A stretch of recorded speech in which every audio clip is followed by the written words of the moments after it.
महिलांना 50% आणि ज्येष्ठ नागरिकांच्या सवलतीमुळे एसटी तोट्यामध्ये गेली। परिवहन मंत्री प्रताप सरनाईक यांची कबुली। माहिती सरकारच्या निर्णयावरच मंत्र्यांचं बोट।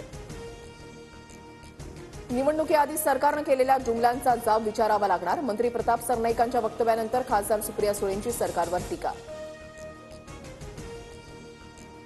मंत्रीपद न मिळाल्यानं आमदार सुधीर मुनगंटीवारांची खतखत पुन्हा समोर। माझी खुर्ची खेचून घेतली। चंद्रपूरमध्ये फ्लाइंग क्लबच्या उद्घाटन सोहळ्यामध्ये मुनगंटीवारांचं जाहीर विधान। उपमुख्यमंत्री एकनाथ शिंदेंची गाडी बॉम्बनं उडवण्याची ईमेलवरून धमकी। बुलडाण्यातून दोघांना अटक। शिंदेंची सुरक्षा अलर्ट मोडवर। पोलिसांकडून अधिक तपास सुरू। कोकणानंतर आता विदर्भात ऑपरेशन टायगर। गोंदियासह नागपूरच्या कन्हानमध्ये उपमुख्यमंत्री एकनाथ शिंदेंची आभार सभा। ठाकरेंचे माजी जिल्हा प्रमुख कार्यकर्त्यांसह शिंदेंच्या शिवसेनेमध्ये प्रवेश करणार।